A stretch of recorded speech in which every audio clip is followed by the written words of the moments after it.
La conferencia de esta noche se titula El hombre detrás de la máscara, porque queremos saber quién es el hombre detrás de las escenas, el hombre que va a jugar un gran rol en los eventos que nos llevan a la fin del tiempo antes de la venida de Cristo. Y el libro de Daniel nos da mucha información sobre este asunto. Y de hecho, el libro de Daniel, como dijimos antes, forma el cuadro de referencia para el libro de Apocalipsis. Y la profecía que estudiaremos esta noche es una profecía clave para la interpretación del libro de Apocalipsis. Nuevamente, me gustaría recordarles nuestro pequeño diccionario de términos proféticos. Las ropas blancas, justicia; trompeta, viento, son símbolos de guerra. La trompeta también puede ser un símbolo de juicio. Prostitución es idolatría. Ser infieles a Dios. Agua u océano es igual a naciones. Apocalipsis 17:5. Una mujer, se recordarán que es una iglesia. Sion es el pueblo de Dios. Y esta noche vamos a hablar sobre bestias y reinos y veremos esas definiciones allí por nosotros mismos. Y los cuernos y los reyes y los reinos, veremos esas definiciones por nosotros mismos también. Y la roca es Jesús. Hay muchos textos que indican eso. Así que veamos esta visión esta noche en Daniel capítulo 7. Es una de las visiones más tremendas en la Biblia. Realmente es asombrosa y bastante de susto también. En el primer año de Belshazzar, rey de Babilonia, así que la visión ocurre hacia el final del reino de Babilonia, tuvo Daniel un sueño. Aquí no es el rey que tuvo un sueño, Daniel fue el que tuvo un sueño. Y obviamente Daniel nos va a dar más detalles que el rey previamente en su visión. La visión que el rey tuvo era la base de la profecía. Tuvo Daniel un sueño y visiones en su cabeza mientras estaba en su lecho, y luego escribió el sueño y relató lo principal del asunto. Así que le explicará y no tenemos que adivinar acerca de este asunto. Daniel 7, versos 2 y 3. Miraba yo en mi visión de noche y vi que los 4 vientos que vio, guerra. Vientos del cielo combatían en el gran mar. Entonces había una guerra entre las naciones. Y 4 bestias grandes, reinos otra vez, bestias, diferentes una de la otra, subían del mar. Eran diferentes una de la otra. Daniel 7, versículo 2 a 3. Así que ahora asegurémonos de que esto esté claro. Los símbolos proféticos de la Biblia, recuerda, el mar son los pueblos, las naciones, las multitudes, Apocalipsis 17:15, los vientos, dijimos que es guerra, Jeremías 49, 36 y 37, y las bestias son reinos, Daniel 7:17. Leamos esos textos para estar 100% seguros. Apocalipsis 17:15. Las aguas que has visto son pueblos, muchedumbres, naciones y lenguas. Así que aquí tenemos el primer símbolo. Vayamos a Jeremías y a ver qué podemos ver ahí. Jeremías 49, versículo 36. Traeré sobre Elam los 4 vientos desde los 4 puntos del cielo y los levantaré a los 4 vientos. No hará nación a donde no lleguen fugitivos de Elam. Versículo 37. Y haré que Elam sea cobarde ante sus enemigos. Ahora, esto lo llamamos paralelismo hebreo. Algo se explica de una manera y luego se repite de otra. Y de esa manera los símbolos se explican de por sí mismos. Así que los 4 vientos, los que dispersan a Elam, y que Elam será acobardado antes de sus enemigos. Eso es lo que significa. Significa que habrá guerras. Y ante quienes buscan su vida, traeré sobre ellos mal y el ardor de mi ira, dije Jehová, y enviaré la espada, es decir, guerra, que los persiga hasta acabar con ellos. Entonces ahí tenemos el paralelismo para que pueda ver que el mar es igual a naciones y el viento igual a guerras. Daniel 7:17. Estas 4 grandes bestias son 4 computadoras en Bruselas, Bélgica. No dice eso para nada. Dice, las 4 grandes bestias son 4 reyes que se levantarán en la tierra. Entonces, 4 reinos que vendrán y se los describe como bestias. 7:23, la 4ª bestia será un 4º reino en la tierra. Entonces, esta es la definición bíblica. No podemos interpretar esos símbolos de ninguna otra manera, aparte de lo que la Biblia nos dice que son. Así que las 4 bestias son 4 reinos que se levantarán de la tierra. Y ahora podemos mirar a los reinos y a ver a dónde vamos. La primera bestia era como un león y tenía alas de águila. Yo estaba mirando hasta que sus alas le fueron arrancadas, fue levantada del suelo y se puso enhiesta sobre sus pies a manera de hombre y se le dio corazón de hombre. Daniel 7:4. Ahora, el primer reino que tuvimos en Daniel capítulo 2, la cabeza de oro, Daniel lo identificó como ¿qué? Como Babilonia. La primera bestia que vemos aquí es el león con alas de águila, que de hecho era el símbolo, uno de los símbolos de Babilonia. Y lo que es fascinante aquí es que a esta bestia se le hizo que se parara de pie como un hombre y con corazón de hombre le fue dado. Esto es un sistema, un reino que exalta lo humano sobre lo divino. Esta es la apostasía máxima contra Dios, poniendo el hombre en el lugar donde Dios debería que estar.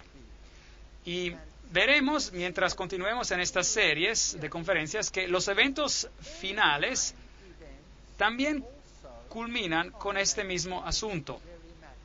El hombre siendo puesto donde lo divino tendría que estar.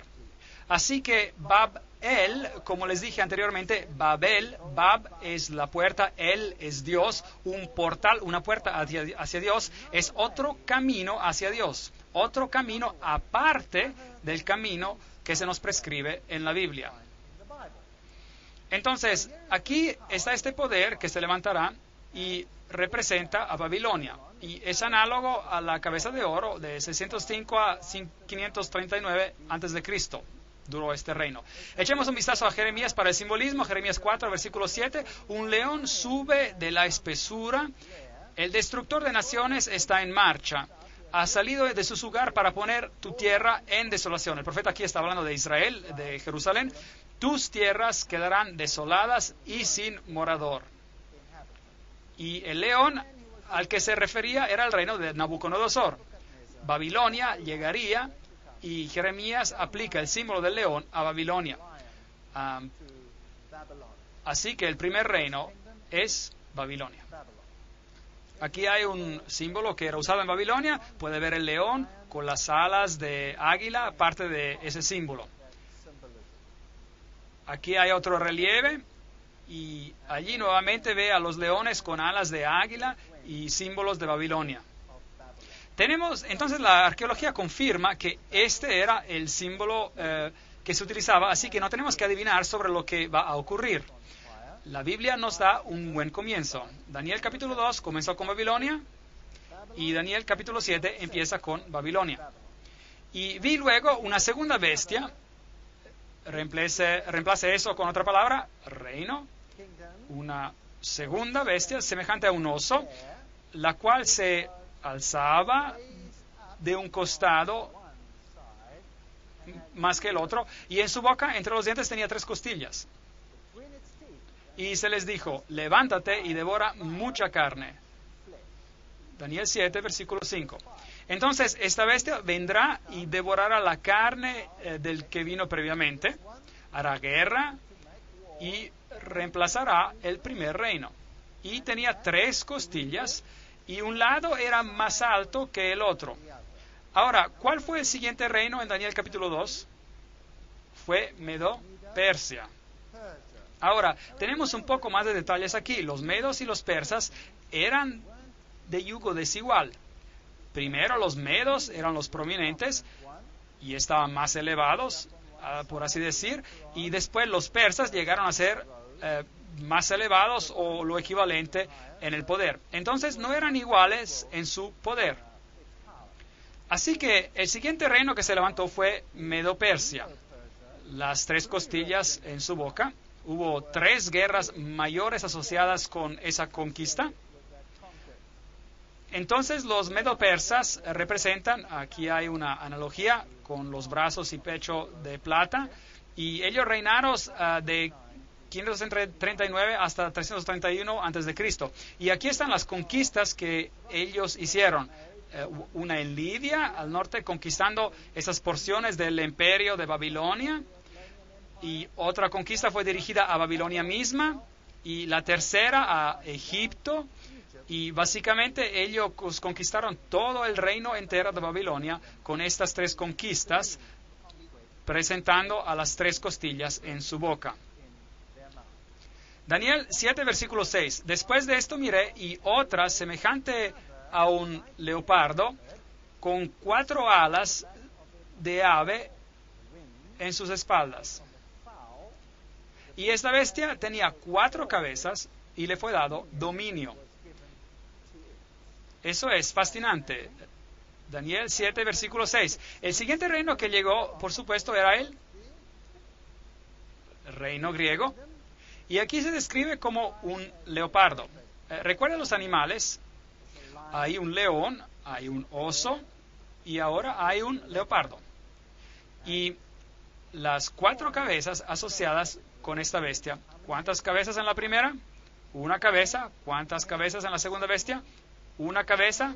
Ahora 4 cabezas en esta bestia. Asunto interesante. Después de esto vi otra bestia semejante a un leopardo, el cual tenía en su espalda 4 alas de ave. La bestia también tenía 4 cabezas y dominio le fue dado.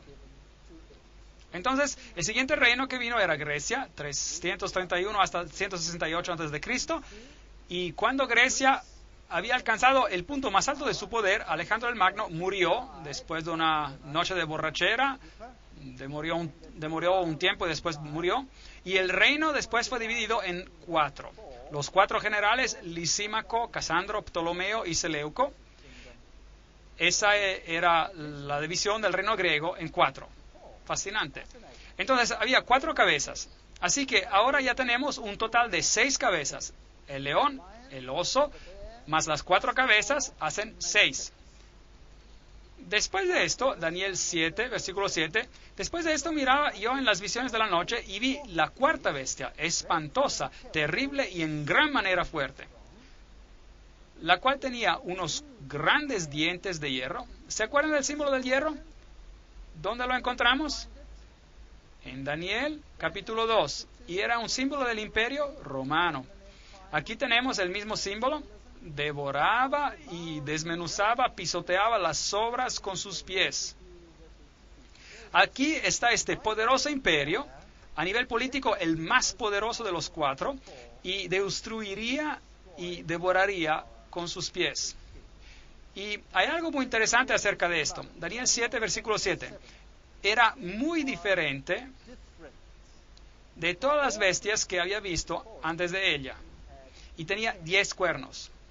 Bueno, no hay un número de cabezas mencionadas aquí, así que suponemos que tiene solo una cabeza con 10 cuernos. Entonces, si cuentas todas las cabezas de las bestias en Daniel capítulo 7, ¿cuántas cabezas tenemos? Tenemos 7 cabezas. 7 cabezas. Ahora, la bestia que encontraremos en el libro de Apocalipsis tiene 7 cabezas. Y la bestia en el libro de Apocalipsis con las 7 cabezas también tiene todos los componentes de las bestias mencionadas aquí en Daniel capítulo 7. Así que tenemos que saber lo que representan cada una de estas cabezas y qué filosofías están asociadas con esos periodos de tiempo. Ahora, esta bestia en particular era también diferente de todas las bestias que había visto ante ella y tenía 10 cuernos. Ahora, los 10 cuernos, como vimos en las definiciones, también serían reinos. Versículo 24 dice, los 10 cuernos significarían que de aquel reino se levantarían 10 reyes. Entonces, de Roma, 10 reinos se levantarían. Y tras ellos se levantará otro. Entonces, después de que los 10 se levantaron, después de que Roma se dividió en 10, otro reino se levantaría, el cual será diferente de los primeros y derribará a 3 reyes. Bueno, esto es fascinante. Así que la cuarta bestia se divide en 10, pero todavía permanece básicamente la misma bestia que se divide en 10. Y de esta bestia, de entre la división de los 10, viene otro poder. Y él es el que añade el aspecto diferente. ¿Está claro?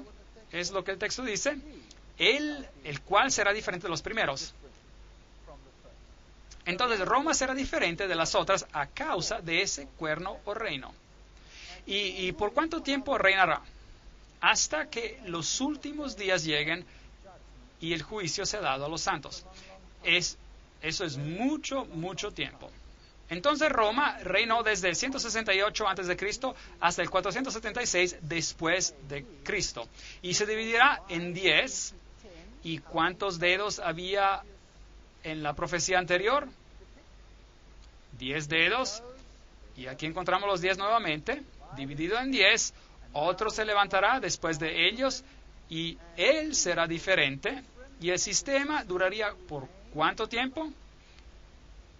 Hasta la llegada del anciano de días. Increíble, por mucho, mucho tiempo. Estamos hablando aquí de un tiempo muy, muy largo. Roma reinó desde el 168 a.C. hasta el 476 después de Cristo y luego fue dividida. Entonces tenemos exactamente la misma secuencia. Tenemos el león representando la cabeza de oro. Luego tenemos el oso representando los brazos y pecho de plata. Tenemos este leopardo con 4 cabezas representando la cadera de bronce. Y luego tenemos la terrible bestia representando las piernas de hierro. Y luego los 10 dedos que se dividen en 10. Y también este cuerno que será diferente porque otro se levantará después de ellos, como hemos dicho. Entonces eso es lo que tenemos hasta aquí.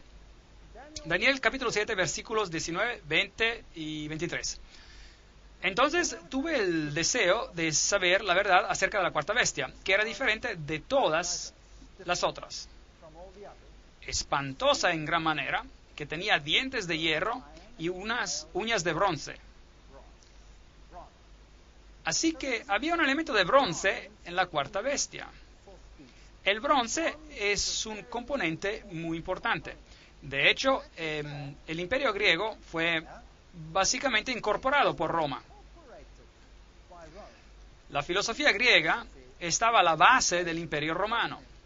Y de hecho, cuando Roma se dividió en 2 piernas, una era el imperio bizantino y la otra era el imperio de Occidente, y el imperio era gobernado por Constantinopla, y fue allí donde la filosofía abundaba, la filosofía griega.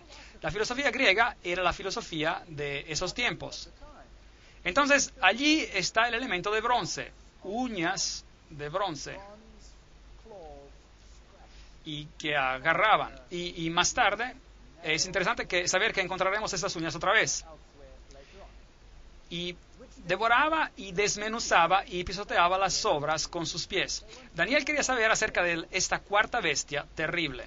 La cuarta bestia, se nos dice en el versículo 23, será un cuarto reino en la tierra, el cual será diferente de todos los otros reinos, y a toda la tierra devorará. ¿Cuánto de la tierra? Toda la tierra. Trillará y despedazará. Ahora, tomó Roma en su forma original. ¿Tomó toda la tierra? ¿Sí o no? No. No.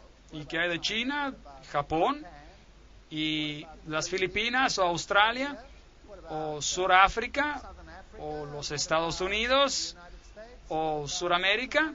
¿Y qué hay acerca de esas áreas? ¿Gobernó Roma sobre esas áreas, sí o no? Obviamente que no. Pero acuérdese de que la profecía no dice que Roma se acaba como reino. La profecía dice que Roma se dividió en 10 y que otro reino se levantará después de estos 10 y que reinará ¿hasta cuándo? Hasta los últimos días. Hasta que el anciano de días viene. Hasta que viene el anciano de días. Así que la profecía todavía puede ser cumplida en ese contexto. ¿Tiene sentido? Ok, muy interesante esto. Entonces aquí tenemos a este poderoso imperio romano, y eso es lo que la Biblia dice, habría estos reinos. Y los 10 cuernos se levantarían, 10 reinos que representan a los 10 dedos. Desde el año 476 hasta la segunda venida de Cristo, estos poderes de alguna manera continuarían. Y el pequeño cuerno, después de él, se levantaría más tarde. El reino sería el elemento diferente en la bestia, y él reinaría hasta que el anciano de días llegara. Versículo 2, Daniel capítulo 2, versículo 44. Se recuerda que hablamos acerca de los 10 dedos, que son el equivalente de los 10 cuernos. En los días de estos reyes, el Dios del cielo levantará un reino que no será jamás destruido, ni será el reino dejado a otro pueblo. Desmenuzará y consumirá a todos estos reinos, pero él permanecerá para siempre. Así que tenemos un paralelo perfecto entre Daniel capítulo 2 y Daniel capítulo 7. Ahora, Daniel se preguntaba acerca de esto. Y en el versículo 8 dice, mientras yo contemplaba los cuernos, entonces él está mirando a lo largo de la historia, está mirando a donde Roma se divide en 10 componentes, y está mirando a estos 10 reinos que se levantan del imperio de Roma, y otro pequeño cuerno. De hecho, el texto dice literalmente un cuerno que crece de lo pequeño. Es decir, era muy pequeño y luego creció grande y más grande. Salió de entre ellos. ¿De dónde sale? De entre ellos. Bueno, así que este pequeño cuerno sale de entre los 10. Es muy importante, porque este pequeño cuerno es el hombre de la máscara, detrás de la máscara. Y este pequeño cuerno sale en medio de entre de los 10. Entonces los 10 reinos están ya allí, y luego él sale de entre de ellos. Entonces, ¿qué clase de poder es este? Tiene que ser un poder europeo, porque los 10 cuernos salieron del imperio occidental de Roma. Así, tendríamos que buscar este pequeño cuerno, por ejemplo, en Medio Oriente, ¿sí o no? No. ¿Podemos buscar por este pequeño cuerno en los Estados Unidos de Norteamérica, por ejemplo? No. ¿Dónde vamos a tener que buscarlo? Allí de donde supuestamente tiene que levantarse. Él tiene que levantarse de entre los 10. Él crece, se levanta de entre los 10, y los 10 están todos allí cuando él se levanta. Note, y delante de él fueron arrancados 3 cuernos de los primeros. Entonces, a causa de este poder, 3 cuernos tuvieron que ser removidos. ¿Tiene sentido? Vamos a sacar 3. ¿Y quién los está arrancando? ¿O como consecuencia de quién serán removidos? De este poder. Esto es muy importante que acertemos todo esto de manera muy exacta, porque no queremos cometer un error. Este cuerno tenía ojos como de hombre y una boca que hablaba con gran insolencia. ¿Dónde encontramos este simbolismo antes? Este simbolismo sobre el hombre. En Babilonia, ¿se acuerdan? Lo encontramos en Babilonia. Aquí está el mismo simbolismo en este poder donde el hombre una vez más se elevará más arriba del Altísimo y tomará el lugar del Altísimo. Este es otro Babel, otro portal del cielo o al cielo. El hombre exaltándose más allá de lo divino con palabras ostentosas, hablando contra Dios. Bueno, ahora vamos a tener algo de historia. Él se levanta de la división del Imperio Romano una vez de que esté dividido en 10, entonces solo después él hace su aparición. 3 de ellos le fastidian y son eliminados bajo su influencia, y luego se levanta él como un hongo, diríamos, y pone lo humano más arriba de lo divino. Eso es lo que dice. Eso es lo que dice el texto. Los 10 cuernos significan que de aquel reino se levantarán 10 reyes y tras ellos se levantará otro. Aquí está. Una pregunta. ¿Se levanta del remanente del Imperio Romano o del remanente del Imperio Griego? Del Imperio Romano. Imperio Romano. No se olvide de esto. La piedra también golpeó los pies y golpeó ¿a qué imperio? ¿El Imperio Romano o griego? El Imperio Romano. Bueno, si usted sabe esto, ya puede resolver la mitad de los problemas relacionados con la falsa profecía que existe hoy día alrededor del mundo. Y que dice que el anticristo se levantará, o mejor dicho, de que se levantó en el pasado durante el tiempo de Grecia. No. La Biblia no dice eso. La Biblia dice que él se levanta ¿cuándo? Cuando una vez de que Roma es dividida en sus componentes. Eso es lo que la Biblia dice. Y gobierna hasta que el anciano de días llega. ¿Ya está entre nosotros este poder? Bueno, debería de estar aquí, seguro. Él debe estar ya aquí. Y las personas están esperando por él, seguro. ¿Pero para qué? No deberíamos estar esperando, deberíamos ser capaces de decir, allí está. Eso es muy interesante. Y acá dice, y él será diferente de todos los otros. Entonces, el aspecto diferente de la cuarta bestia es causado ¿por quién? Por él mismo. ¿Y por qué diferente? Y él es responsable por remover los 3 reinos. Bueno, ¿usted se acuerda de los reinos, los anglosajones, los francos, los alamanes, los lombardos, los ostrogodos, los éroles, los burgundios, los visigodos, los suevos, los vándales? Ellos eran los 10. Pero hay algunos reinos en terrible oposición a este poder. Número 1, los érulos, 493 después de Cristo. Mira dónde reinaban. Ahora este pueblo tenía una filosofía muy interesante. Y esta filosofía se diferenciaba sustancialmente de las filosofías de este poder representado por el pequeño cuerno. Ahora, desafortunadamente, no tenemos los documentos históricos acerca de lo que los érulos creían. Tampoco tenemos ningún documento histórico acerca de lo que creían los ostrogodos. Tenemos un poco acerca de lo que creían los vándales, pero ninguna documentación sobre sus religiones. ¿Por qué no? Porque ha sido toda destruida. Así que solamente tenemos información de segunda mano.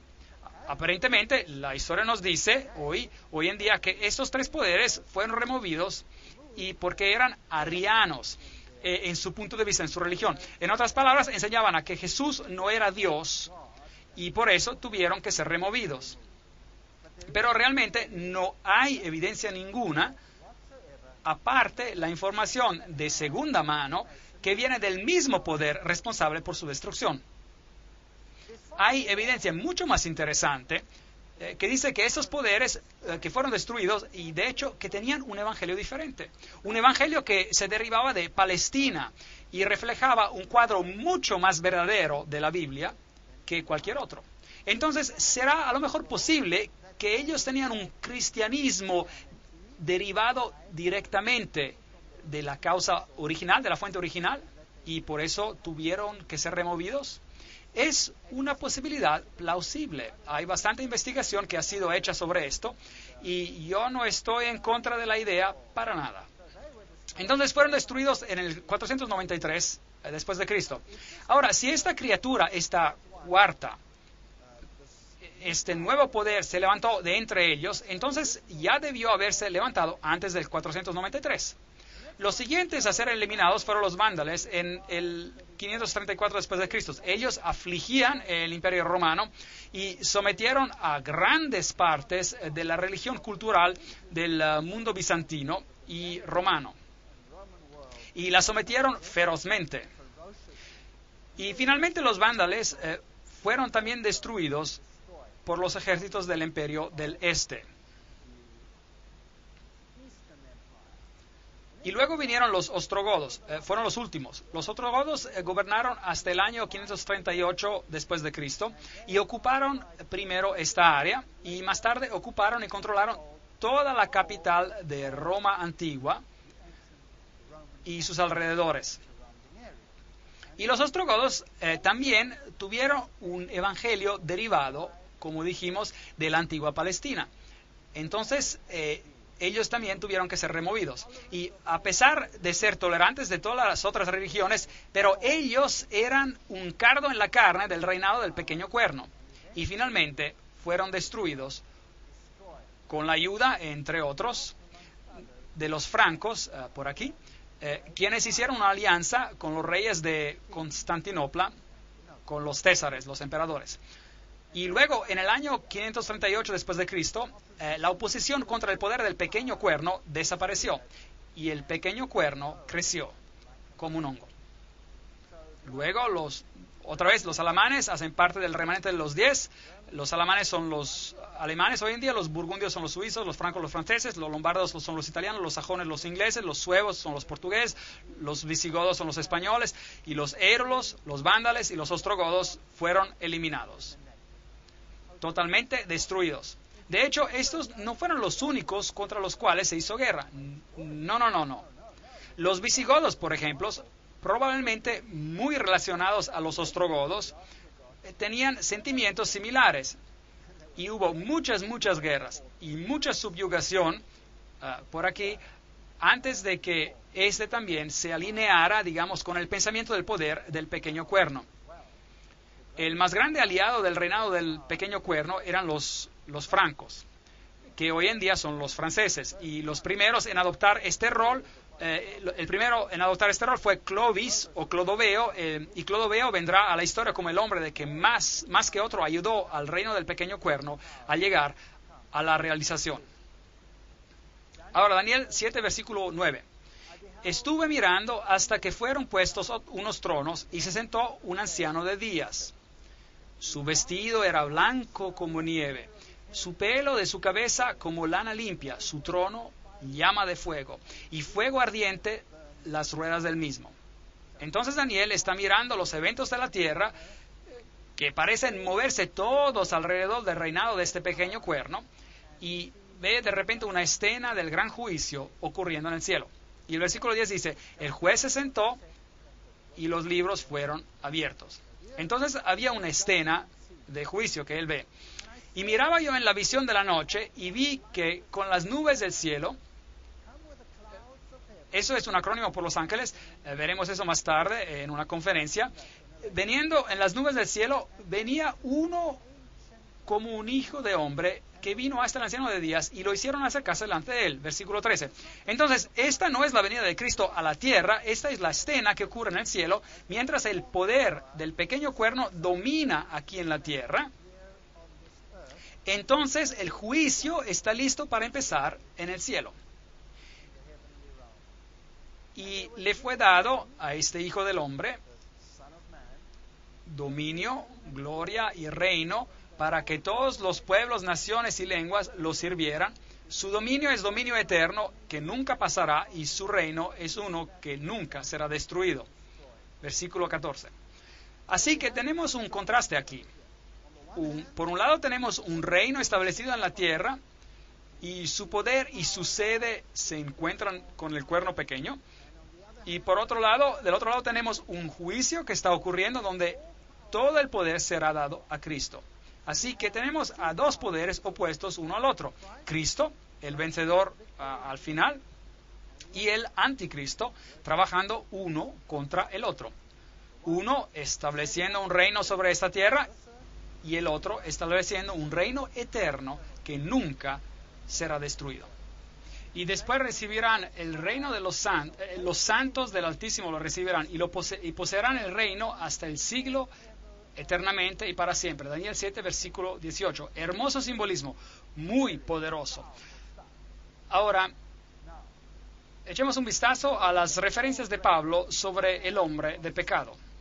En 2 de Tesalonicenses, capítulo 2, versículos de 1 a 10, Pablo describe cuándo este poder del anticristo, se levantará. Y dice, con respecto a la venida de nuestro Señor Jesucristo y nuestra reunión con Él, os rogamos, hermanos, que no os dejéis mover fácilmente de vuestro modo de pensar, ni os conturbéis, ni por espíritu, ni por palabra, ni por carta, como si fuera nuestra, en el sentido de que el día del Señor está cerca. Ve, algunos estaban enseñando hasta en los días de Pablo de que la venida del Señor estaba cerca. Y algunos predicaban de que Cristo ya estaba reinando. Y Pablo dice, no. Hay cosas que primero deben pasar. Así que el día de Cristo todavía no está aquí, les dice.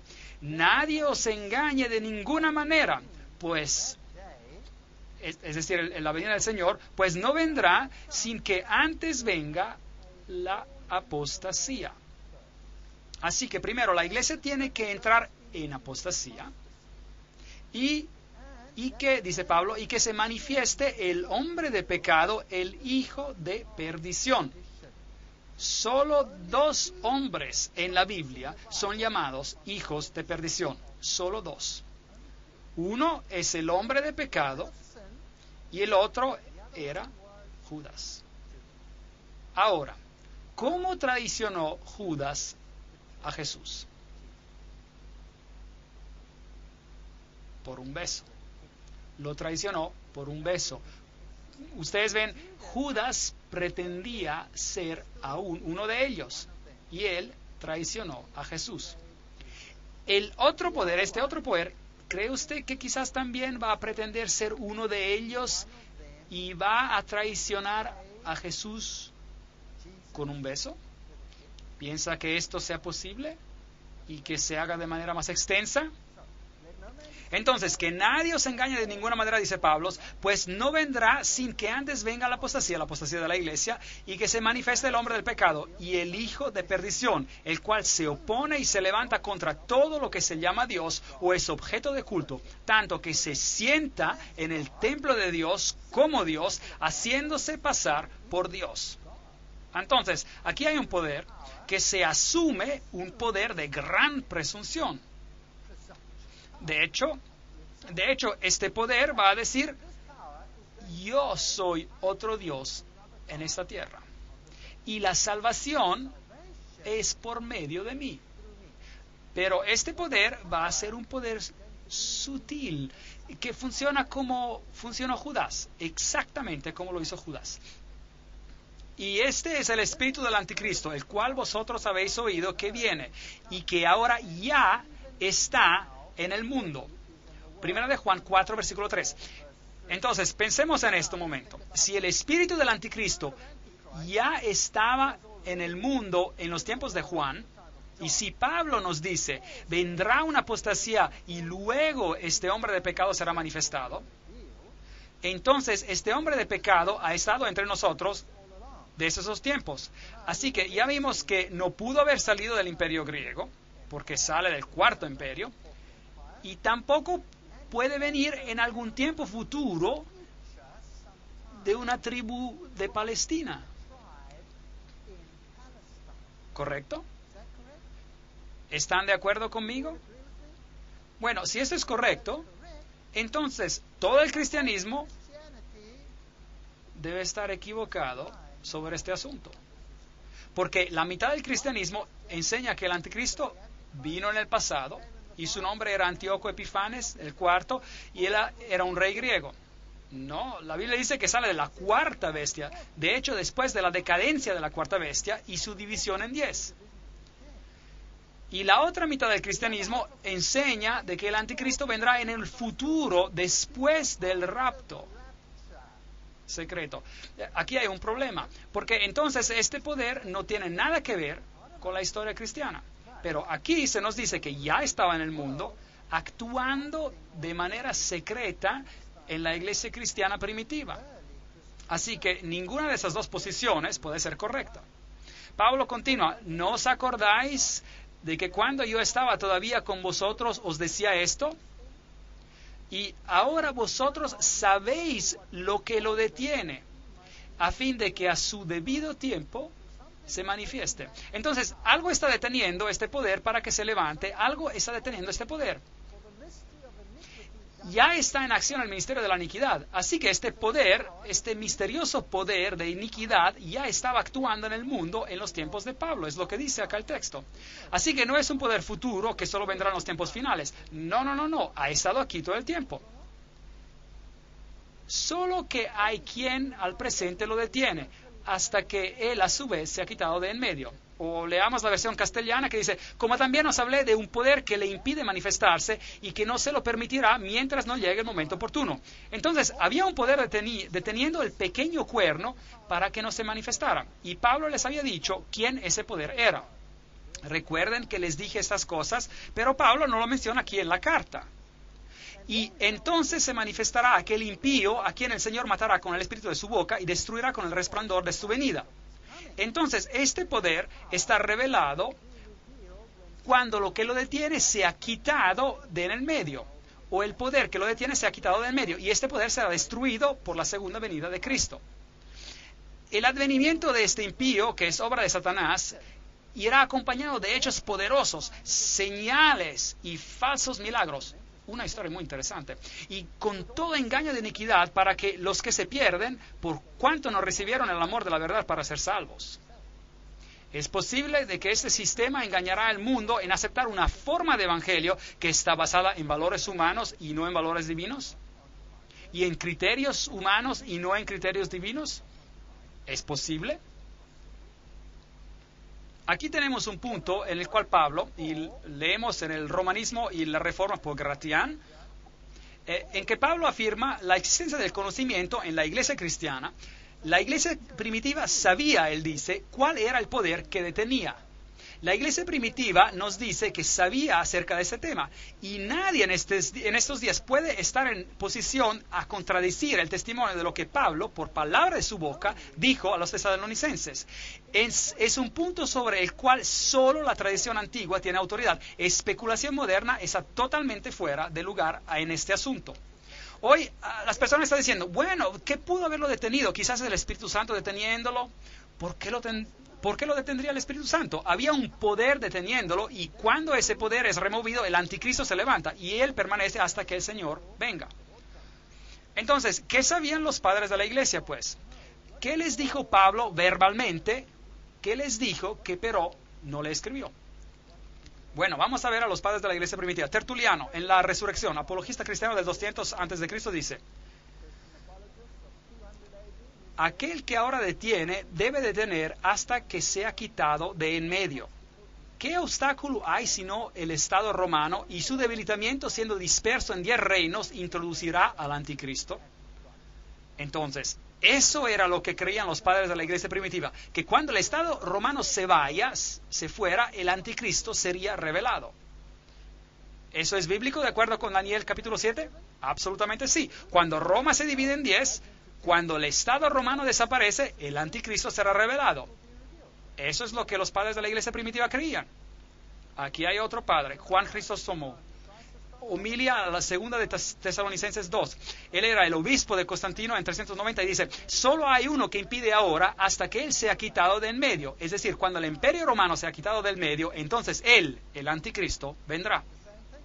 Aquí hay otro, Edward Elliot, que escribe un comentario sobre el Apocalipsis en 1862 y dice: tenemos el testimonio concordante de los primeros padres, desde Ireneo, el discípulo de San Juan, hasta Crisóstomo y Jerónimo, y ellos sobreentendían que ese poder era el poder imperial que gobernaba y residía en Roma. Entonces es algo simple: cuando Roma cae, el anticristo vendrá. Mientras los césares mantuvieron el poder imperial, era imposible que el predicho anticristo se levantara. A la caída de los césares se levantaría. Aquí, otra fuente. Pablo no identificó el poder que detenía, poder que ellos sabían ser Romas, por temor a represalias. Recuerde que la iglesia cristiana estaba bajo persecución por Roma. Aquí hay otra cita. Entonces Pablo no dijo: cuando cae Roma, él vendrá. Porque si lo hubiera dicho públicamente y escrito: cuando Roma cae, él vendrá, él se hubiera puesto en graves problemas, y también la iglesia perseguida. Entonces la iglesia primitiva creía que cuando Roma hubiese caído, el anticristo se levantaría. Daniel 7 dice: se levantará cuando Roma sea dividida en 10, entonces se levantará. Entonces, este es el criterio bíblico sobre cuándo el anticristo empieza a reinar. Ahora hablaremos acerca del reino de este pequeño cuerno. Hemos aprendido hasta ahora que él se levantará ¿cuándo? Cuando Roma se divide. Hemos aprendido que él viene de esta división y que se levanta de entre los 10 cuernos. Y hemos aprendido que él será diferente de los otros. Daniel 7, versículo 24. Y este poder se quedará con nosotros hasta que Jesús venga. Esto significa que si se levantó entonces, él debe estar aquí hoy. Echemos un vistazo a los atributos dados por Daniel sobre el reino del pequeño cuerno. Número 1. Él se levanta de la cuarta bestia, Daniel 7, versículos 7 y 8. ¿Todos están de acuerdo con este punto? Él se levanta de Roma. Es de allí de donde se levanta. Es un poder romano. Número 2. Se levanta de entre los 10 cuernos. Mire a los cuernos y aquí vino uno entre ellos, uno pequeño. Entonces, él tiene que levantarse en el oeste del Imperio Romano. Es un poder europeo. No puede ser otro poder en esta tierra.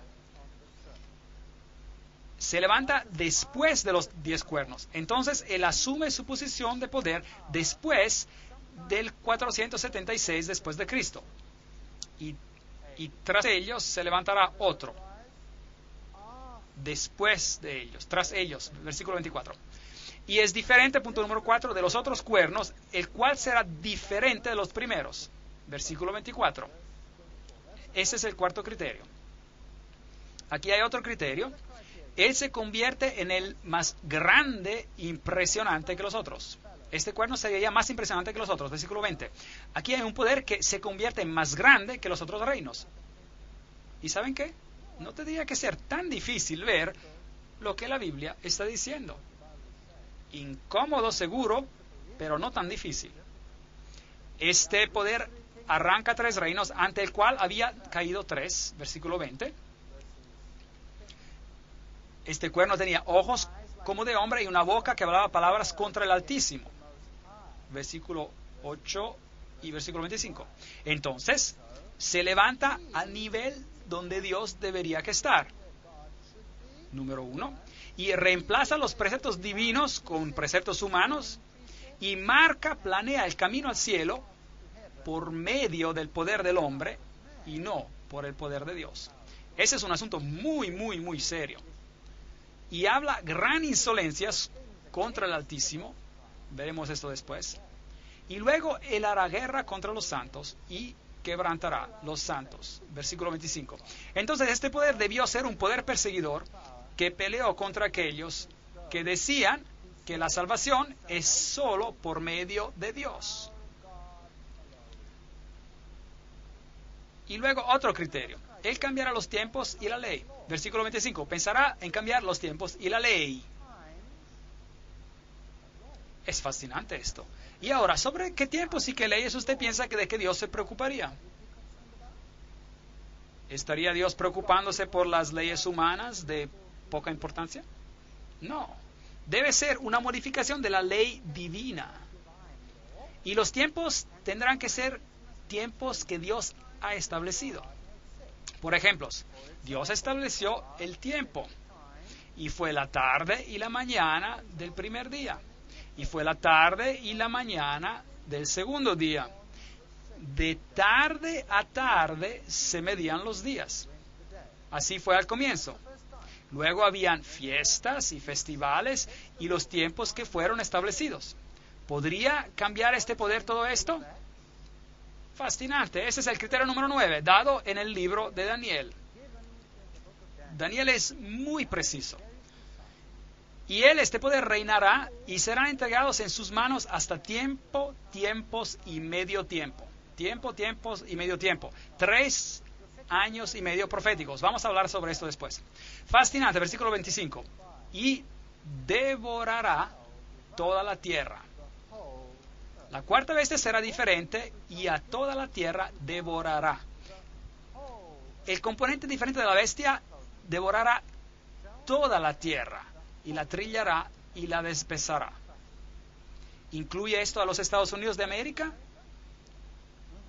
¿Y ustedes creen que ustedes, Estados Unidos, están siendo controlados por alguien más? ¿Creen que quizás ahora mismo están siendo controlados por alguien más?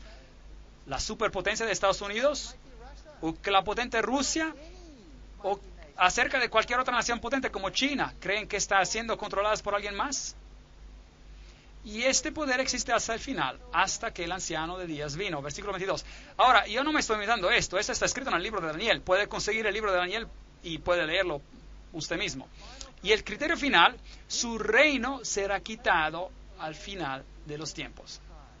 Pero se levantará el juez y le quitarán su dominio para que sea destruido y arruinado hasta el fin. La Biblia dice que será destruido por el resplandor de la venida del Señor.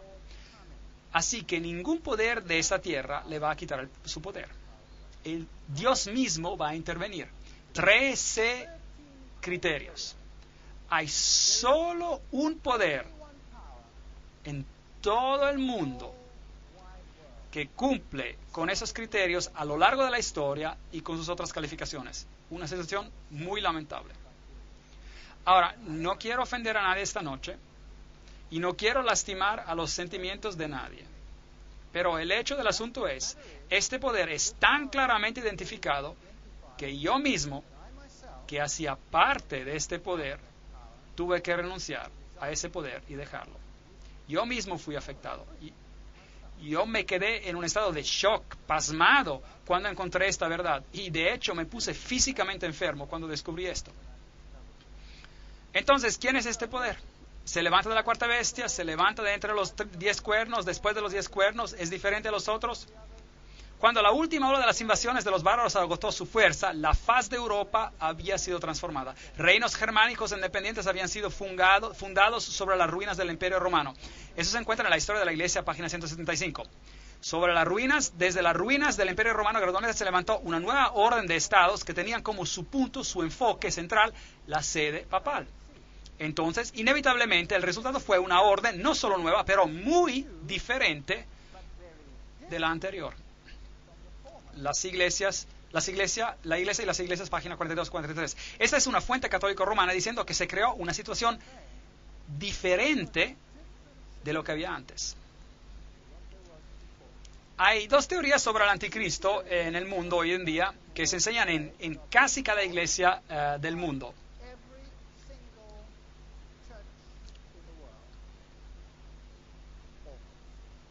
Una es de Rivera y la otra es de Alcázar.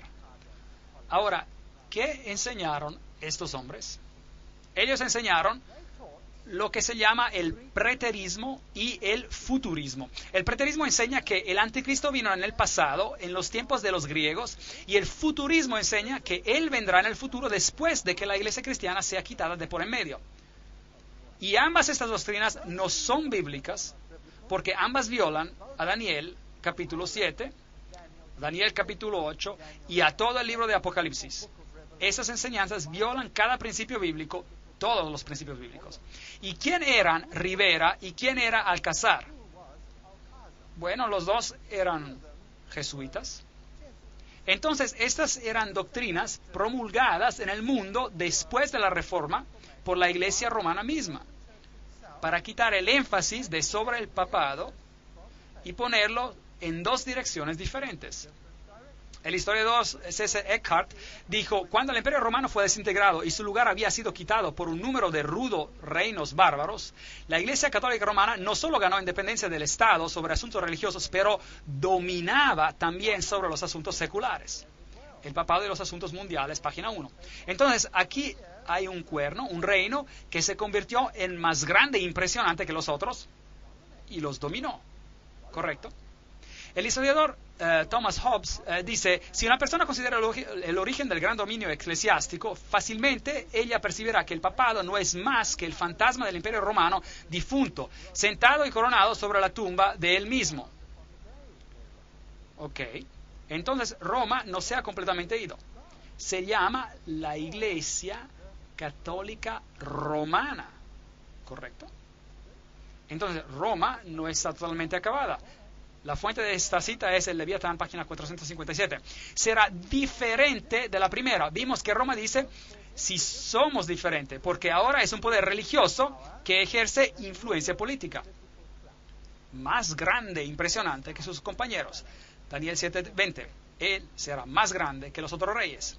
¿Los reyes de Europa se inclinaron al papado? Sí y a veces no. Y si no, se inclinaban, pues al final fueron subyugados y tuvieron que inclinarse. A la larga tuvieron que venir como Federico de Alemania, que tuvo que pararse descalzo en la nieve, esperando por un indulto para que se le regresara su reino. En los Sacrosantos Concilios, volumen 13, Roma dice: definimos que la Santa Sede Apostólica y el Pontífice Romano mantienen la primacía sobre ¿cuánta parte del mundo? Sobre todo el mundo. Interesante.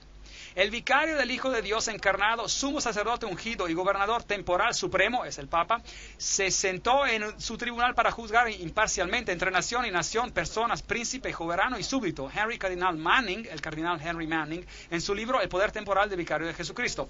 Entonces, ¿dijeron que estaban en control de todos los otros reinos, sí o no? Si así lo alegan ellos mismos. Llaves de esta sangre. Papa Juan Pablo II contra Rusia y el Occidente para controlar la orden del Nuevo Mundo. Malachi Martin, profesor pontífico en la Universidad Gregoriana en Roma misma. Él lo está diciendo, no yo. 3 reinos arrancados. Entonces tuve el deseo de saber acerca de la cuarta bestia, que era tan diferente de las otras, asimismo de los 10 cuernos que tenía en la cabeza y del otro que había salido, ante el cual habían caído 3. Daniel 7, 19, 20. Si Roma alega que los 3 fueron arrancados porque eran arianos, es decir, que no creían en Cristo, que Cristo era Dios, que es una de las enseñanzas de Roma. Pero veremos que es solo una enseñanza exotérica de Roma. Hay otra enseñanza de Roma que es esotérica, es una enseñanza escondida que dice algo completamente diferente. Pero eso será parte del tema de otra conferencia. Tenían ojos como uno de hombre y una boca que hablaba con gran insolencia. Aquí hay un sistema que se establece sobre Dios y que habla contra el Altísimo y quebrantará a los santos. También se le dio boca que hablara arrogancias y blasfemias, dice Apocalipsis 13:5. Blasfemias. ¿Y qué es blasfemia? Se le permitió hacer guerra contra los santos y vencerlos. Apocalipsis 13:7. ¿Hizo esto la Iglesia Romana? Absolutamente. Daniel 7:25. Hablará palabras contra el Altísimo, a los santos del Altísimo quebrantará y pensará en cambiar los tiempos y la ley. Claro que no se puede cambiar la ley de Dios, es solo que este poder piensa que él puede. Y los santos serán entregados en sus manos hasta tiempos y medio tiempo. Primero veamos a la definición bíblica de blasfemia y después vamos a ver esos textos. Y veamos si Roma cumple con los requisitos. Bueno, encontramos esta definición de blasfemia en Juan capítulo 10, versículos 30 hasta 33. Y el Padre y yo somos uno, dice Jesús. Jesús dice que Él es Dios. Y le respondieron los judíos diciendo: por buena obra no te apedreamos, sino por blasfemia, porque tú, siendo hombre, te haces Dios.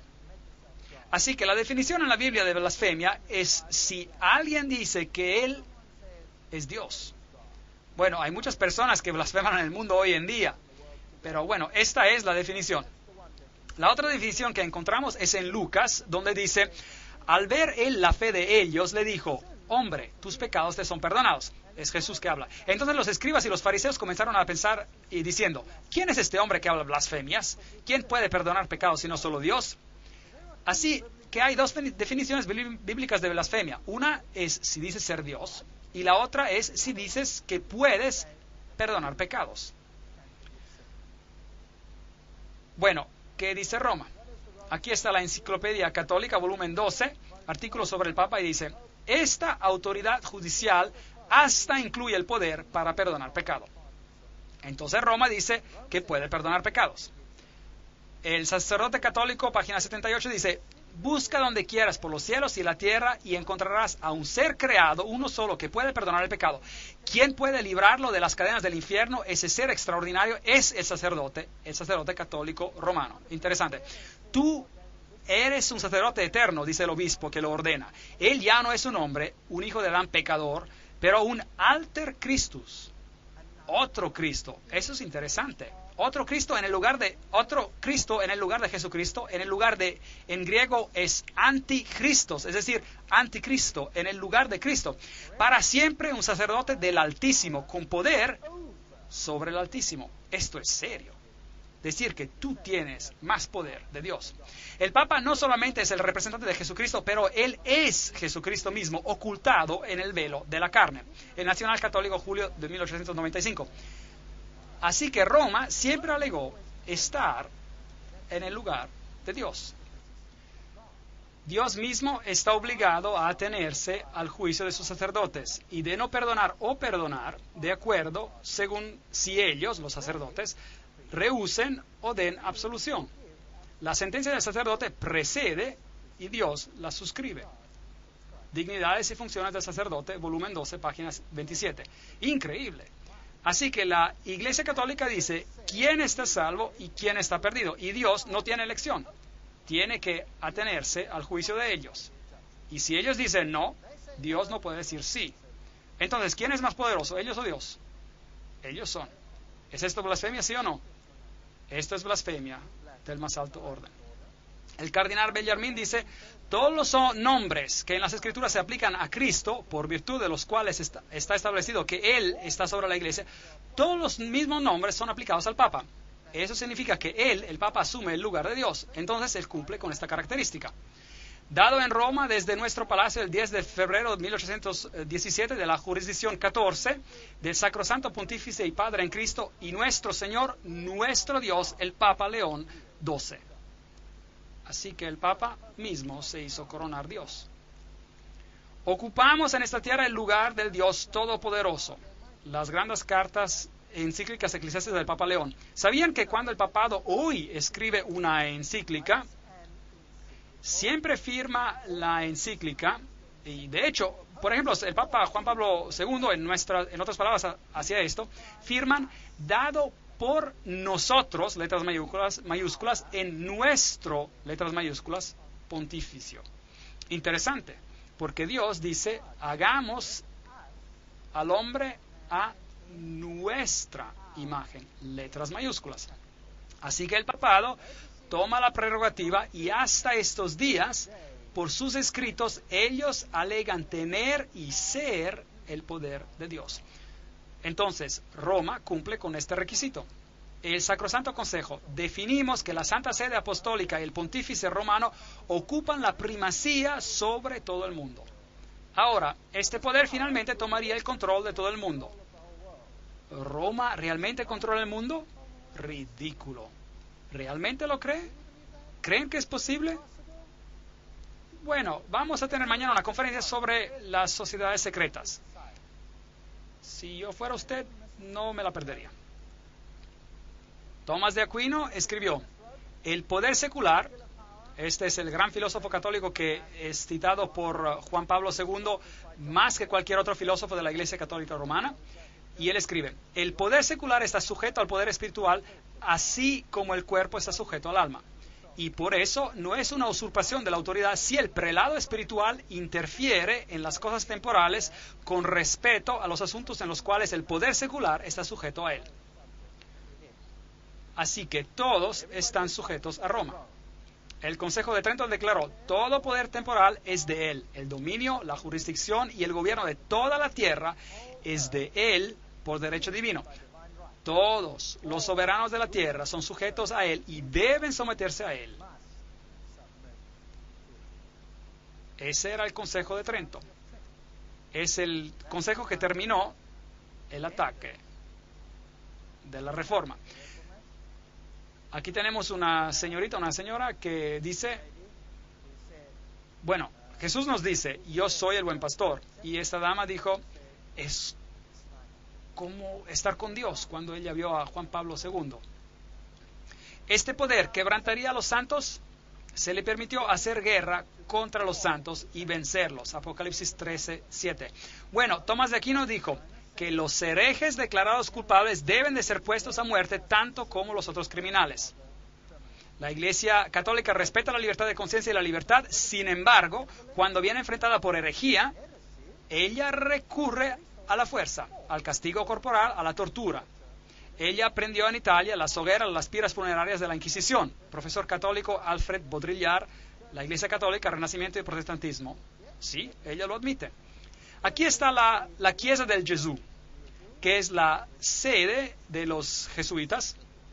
Aquí está el juramento que los jesuitas hacen, que básicamente dice que ellos pueden deshacerse de cualquier rey hereje en el mundo entero, de cualquier Commonwealth, Estado libre y soberano, o gobierno que no quiera someterse al papado, y cualquiera que no quiera someterse a la autoridad del pontífice romano puede ser, con confianza, destruido. Así que la Iglesia gobernó como una mujer gobernando sobre reyes, y es así como ella se ha descrito a lo largo de toda la historia. La Inquisición, bueno, la Inquisición nos dice que ella quebrantó a los santos.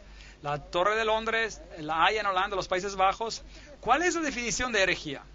En griego, heresis es escoger, decidir por uno mismo lo que uno cree y practica. Entonces, eso es herejía. Entonces, ¿quién debe decidir por ti? Roma debe decidir por ti lo que debes creer. Y si no cumples con esto, bueno, entonces debe ser eliminado, debe ser erradicado. Bueno, estamos avanzando hacia unos tiempos asombrosos en el mundo en el que vivimos hoy. Esos son algunos de los instrumentos de torturas que ellos utilizaban. Esas tenazas terribles de aquí se abrían y se podían cerrar, y venían como dos baldes pequeños haciendo una pequeña bolita, y ellos ponían brasas allí y se arreglaban contigo de esa manera. Y te ponían estos grilletes en los tobillos, noten las puntas por dentro, esas penetraban directamente al hueso, eran bien malvados.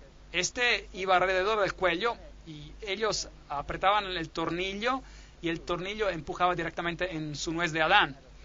Y de hecho, General Franco, en los 1970, en España, todavía utilizaba este instrumento de tortura. ¿Pueden imaginarse eso? ¿Cuán primitivo se puede volver uno? Y los tepos y los tornillos de mariposa y esta cosa terrible. Por aquí donde te alzaban boca abajo con tus manos atrás de la espalda y te levantaban de esta manera en alto y te colgaban del techo, y luego sujetaban esta bola en un estante alto y esta piedra pasaba a tus pies y la rodaban hacia abajo y te arrancaban tus brazos. Muy cruel lo que hacían. Esta es una representación de las hogueras, las estacas de la Inquisición, y mataron literalmente a millones y millones de personas. Este es un famoso monumento de los hugonotes en África, donde los franceses hugonotes escaparon, y después de la gran masacre donde los hugonotes fueron masacrados en la matanza de San Bartolomé, y se representaron como una mujer, una iglesia escapando con una Biblia en su mano y las cadenas de Roma arrancadas. Bueno, tengo noticias para ustedes. Esta mujer está nuevamente encadenada, y cada otra mujer en el planeta, hablando de iglesias, está nuevamente encadenada. Cambiará tiempos y leyes. Pensará en cambiar tiempos y la ley. Daniel 7:25. ¿Alega el Papa que cambió la ley de Dios? Claro que sí. Decretal de translat episcop, el Papa tiene poder de cambiar tiempos, de revocar leyes y prescindir de todas las cosas hasta de los preceptos de Cristo.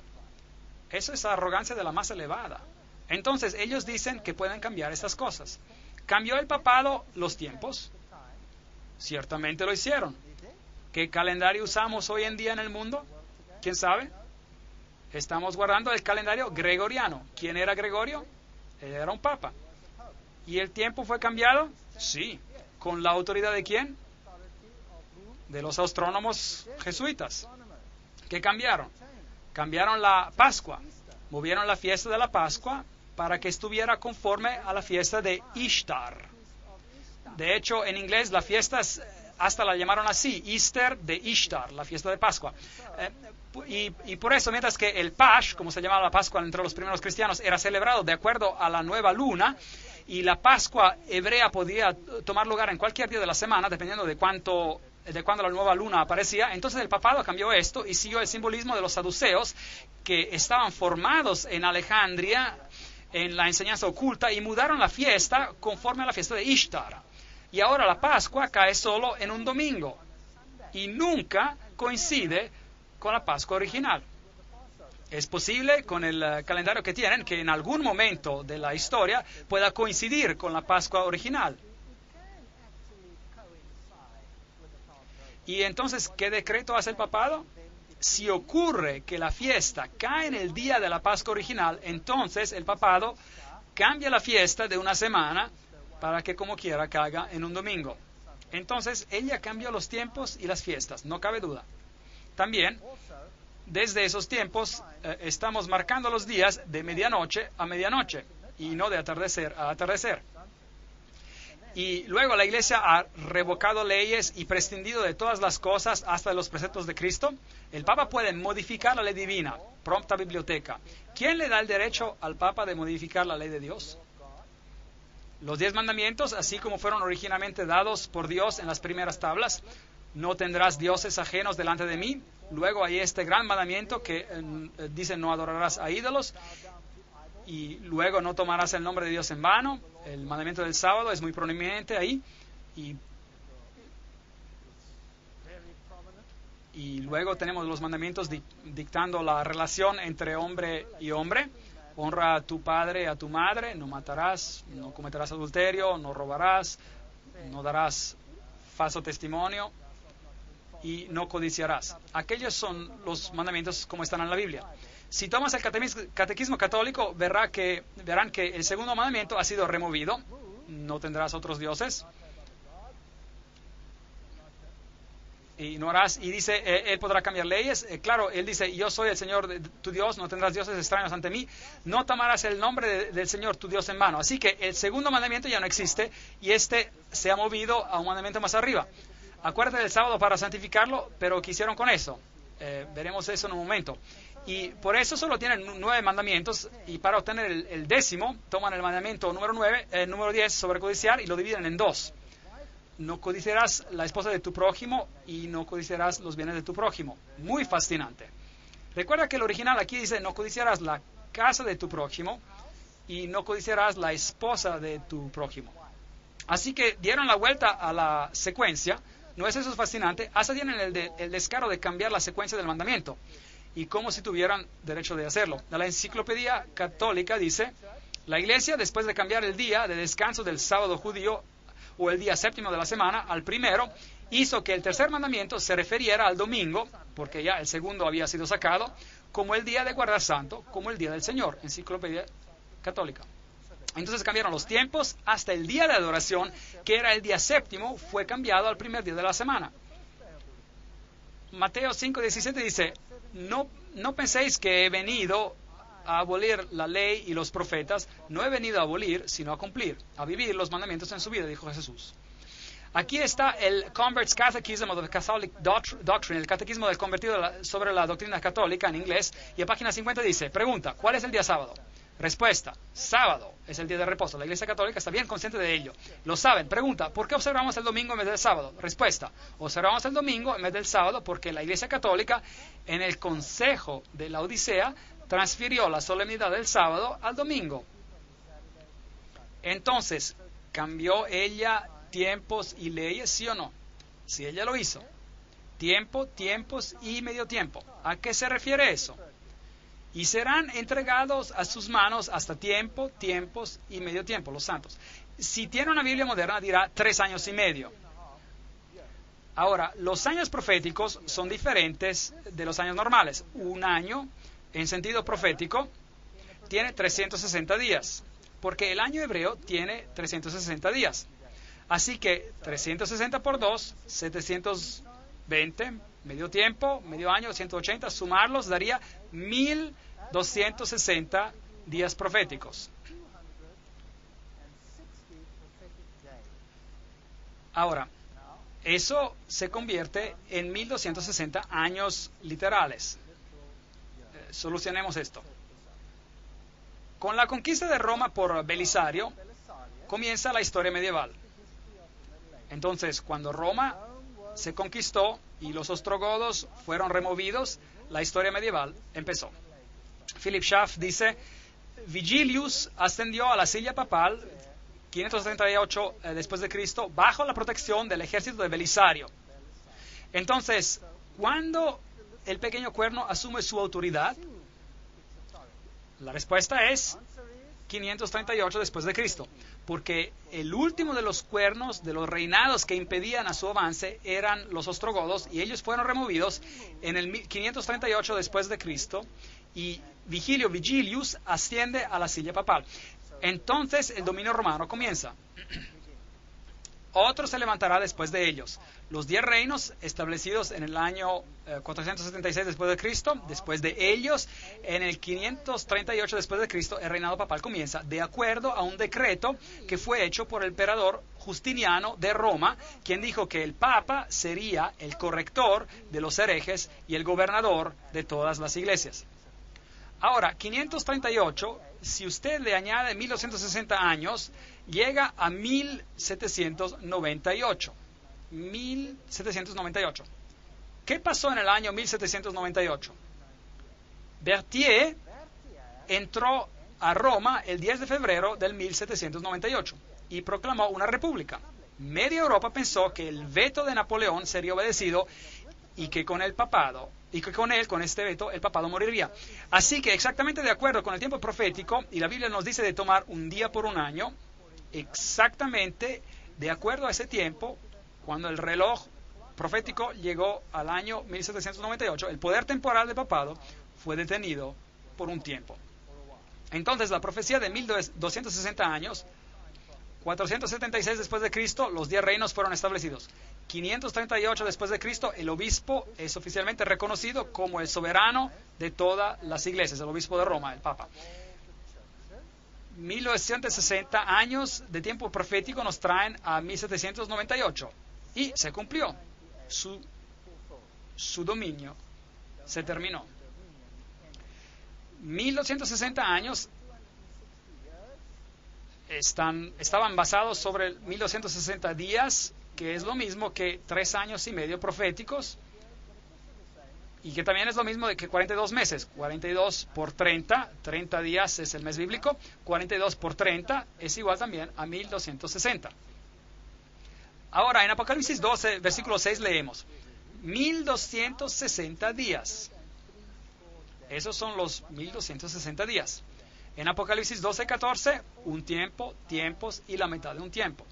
Vea cómo Apocalipsis toma el tema de este poder y lo trae al corazón del Apocalipsis. Aquí están todos mencionados. Daniel 7:25, tiempo, tiempos y medio tiempo, refiriéndose a este poder. Daniel 12:7, por tiempo, tiempos y la mitad de un tiempo. Apocalipsis 11:2, 42 meses. Apocalipsis 11:3, 1260 días. Apocalipsis 12:6, 1260 días. Apocalipsis 12:14, un tiempo, tiempos y la mitad de un tiempo. Apocalipsis 13:5, 42 meses. Todos esos textos se refieren al mismo poder. Noten cómo están. 1, 2, 3, 4, 5, 6, 7. La Biblia es fantástica. Lo que se nos está diciendo es que este poder se establecería a sí mismo como otro Dios, porque 7 es el número de Dios, y asumiría todas estas características. Vi una de sus cabezas como herida a muerte, pero su herida mortal fue sanada. Roma recibe una herida como el poder del cuerno pequeño, pero va a ser sanada. Y después toda la tierra se maravilló en pos de la bestia. Apocalipsis 13:3. Entonces, este mismo poder que reinó sobre los santos por 1260 días, recibe una herida mortal en el 1798 y se levantará nuevamente y toda la tierra será sujeta a esta. Es lo que la Biblia dice. También se le dio autoridad sobre toda tribu, pueblo, lengua y nación. Apocalipsis 13:7. ¿Esto incluye a los Estados Unidos? ¿Esto incluye a mi país? Sí los incluye. Ronald Reagan y el papado hicieron una alianza santa. Es una historia fascinante. Tenemos que comentar sobre esto con un poco más detalle. Así que hasta el poderoso Estados Unidos se ha sujetado a este poder. Aquí tenemos una foto simbólica entre Gorbachev y el papado. Esta es la poderosa Unión Soviética en esa etapa, saludando y reconociendo ese poder. Es una gran idea, una nueva orden mundial donde diferentes naciones son unidas en una causa común. Solo los Estados Unidos tienen esa fuerza moral y los medios para realizarla. En el Consejo Vaticano II, esto fue en 1962, el documento dice, es nuestro deber poner en acción cada músculo para lograr el tiempo cuando toda guerra será completamente prohibida por consentimiento internacional. Ese es el Consejo Vaticano II. Este blanco, sin duda, requiere el establecimiento de una autoridad pública universal reconocida como tal por todos y dotada de poder para salvaguardar por parte de todos la seguridad y el respeto por la justicia y el respeto por los derechos. Papa Pablo VI escribió en una sección titulada Hacia la autoridad mundial eficaz, escribió: esta colaboración internacional en una escala mundial requiere instituciones que la preparen, que la coordinen, que la dirijan, hasta que finalmente haya un establecimiento de una orden de justicia que sea reconocida universalmente. ¿Quién no ve la necesidad progresivamente de establecer una autoridad mundial capaz de actuar eficazmente en los sectores judiciales y políticos? Fascinante. ¿Y quién fue coronado soberano sobre todo el mundo? Este mismo hombre. Fascinante. Juan Pablo, superestrella. Maastricht, la Europa unida. ¿Qué tiene el mundo que decir acerca de esto? ¿Por qué tiene el Parlamento de Europa esta construcción? Una construcción muy interesante. Vamos a darles toda una conferencia sobre esta situación interesante en Europa y sobre lo que significa. ¿Qué dijo George W. Bush acerca de este poder? El 22 de marzo él dijo: la mejor manera de honrar al Papa Juan Pablo II, verdaderamente un gran hombre, es de tomar su enseñanza seriamente, es de escuchar sus palabras y poner sus palabras y sus enseñanzas en acción aquí en América. Este es un desafío que debemos aceptar.